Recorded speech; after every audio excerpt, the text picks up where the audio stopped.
proud cat lover. Welcome to the next episode of the Crested Gecko Care series. So I have Phoenix with me this time so you can see just how tiny she is. And where I said last time in the previous video about the housing and decor, you can see how when I said she's around 4 inches, you can see because my hand is around 4 inches long because my middle finger here is 3 inches. She might not even be a complete 4 inches, but you can see her head kind of extends out a little bit, so she probably is around 4 inches. You can see how kind of small, like she is pudgy for her size, so she just may be a smaller gecko, but as long as she doesn't lose weight and she stays around the same amount, she's doing really good. So I'm going to go ahead and talk today about food for crested geckos. So a lot of people know that you can't feed just insects to a crested gecko. It wouldn't be a complete diet. It wouldn't have the vitamins and minerals and nutrients that they would need. You can offer crickets or dubia roaches as a treat about once or twice a week.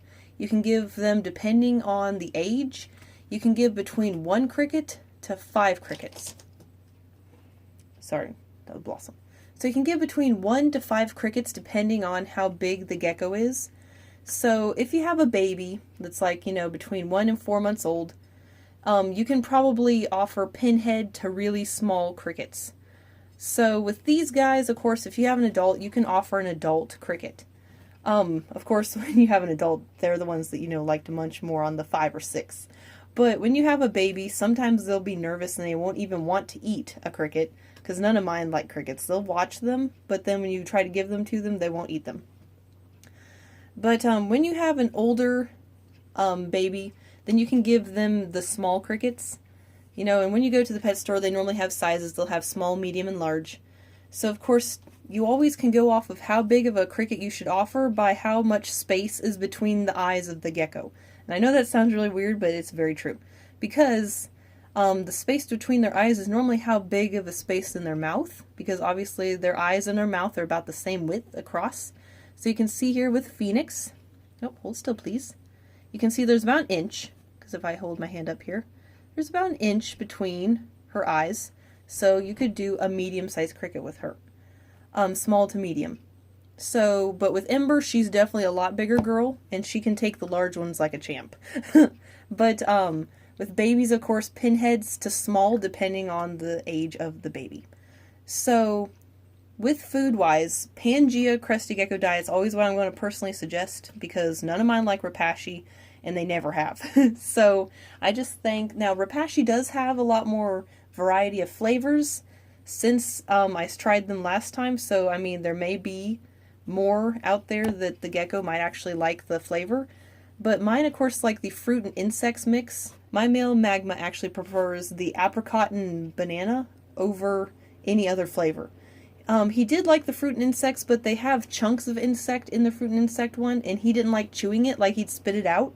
So when I went to a smoother blend, which is the banana and apricot, he loves eating that one now because it doesn't have any texture to it. Like, he's really weird about that. They also have watermelon, and they also have papaya and banana. I think the watermelon may have mango mixed in. There's something that has mango in it. But they have a lot of different flavors, and now they also have a breeder's mix, which is just the fruit, pretty much. The original, which is just the fruit. So, but with, like I said, with Repashy, they have come out with a few new flavors, so they may like it, but it just really depends on the gecko, because some do prefer Repashy over Pangea. Pangea and Repashy are both considered complete diets, though I would personally suggest once a week adding calcium and multivitamins, not at the same time, but let's say you feed on Monday and Thursday. For example, on Monday you could add calcium, a little tiny bit, to their food. And of course you can buy either the calcium with D3 or calcium without D3. You can get either in a powdered mix. You would just put a teeny little bit in there with the food before you add the water. So, but anyway, let's say on Monday you add calcium. So when Thursday comes along, then you can put the multivitamins in there, because you don't want to mix them in together, because the multivitamins are already going to have a small amount of calcium and D3 in it. Not a huge amount, but a small amount, and you don't want them to get too much of something. So by doing them on different days of the week, whenever you're feeding, you don't have to risk somehow them getting too much. because if they get too much calcium, their heart will stop beating.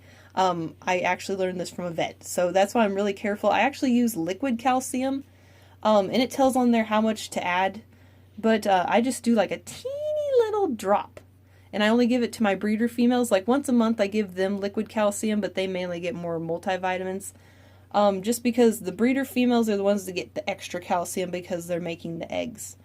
So once to twice a month I will give these guys the liquid calcium, but they mainly get once a week the multivitamins because they do have a little bit of everything in there.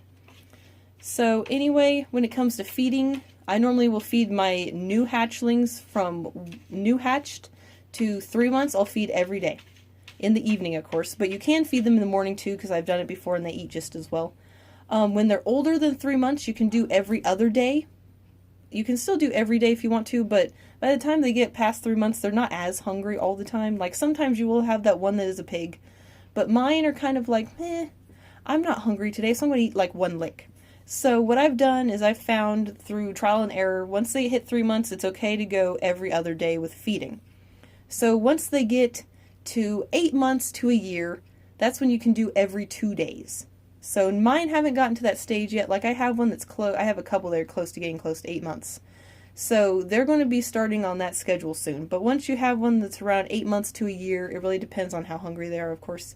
8 months to a year, you can bump it up to every 2 days.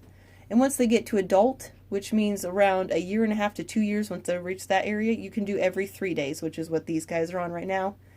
And I can give you the measurements, which I'll add up here or over here somewhere on the screen. They will appear measurement wise what I give my babies and the adults. So of course you can give more or less depending on how hungry your gecko is, because some geckos are more hungry and some are not as hungry. So it really depends, but make sure when you do mix the food that it's more of a ketchup consistency. You don't have to be, it doesn't need to be really runny because they don't like to drink it. They like to have something creamy to eat, if you know what I'm saying.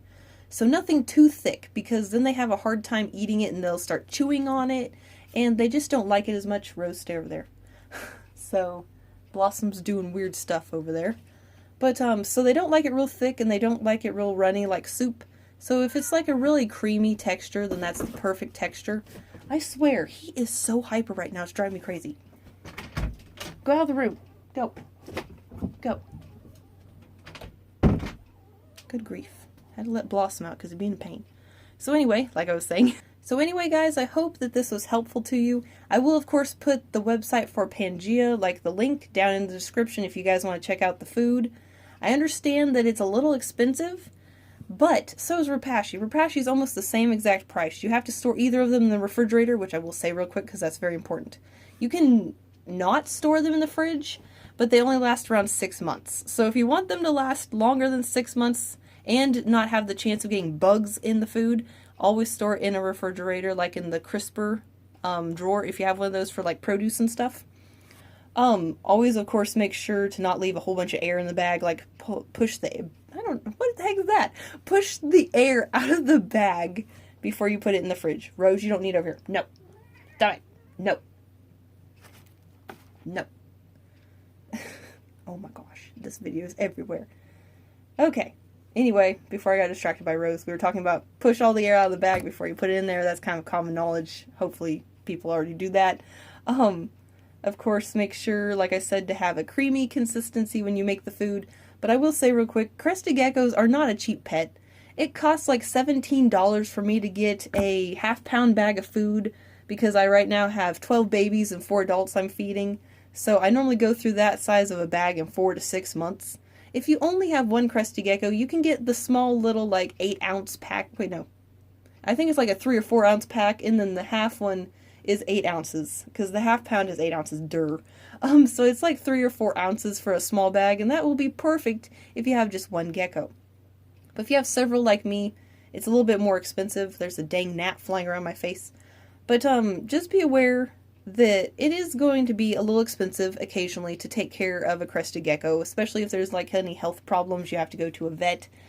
If you avoid going to a vet, it's just going to get worse and worse until they probably end up dying or suffering for a really long time, and you just have to have them put to sleep, which is like the worst. So Yeah, do not take on a Crested Gecko unless you are willing to dedicate like the next 25 years of your life to these guys, because they can live up to 25 plus years old. Like, I think the oldest recorded one was 27 or 30 that lived in a zoo. And last time I checked in my Crested Gecko group, the oldest living one was like a month younger than me. And I'm almost 24 years old. So, and that was somebody in the group that still has that gecko. And my oldest one is 5 right now, and she's still going on strong. So just be prepared that when you get a Crested Gecko, they're going to live a long time. Don't just get it for your kid and then, oh, well, I'm tired of it, so I'm just going to get rid of it now. It's like, get it if you really want it. Something that you're going to grow old with, kind of like a turtle or a bird. So anyway, guys, I'm going to go ahead and end it here. I hope you enjoyed. I hope this was helpful. Thank you for watching, and enjoy the next video.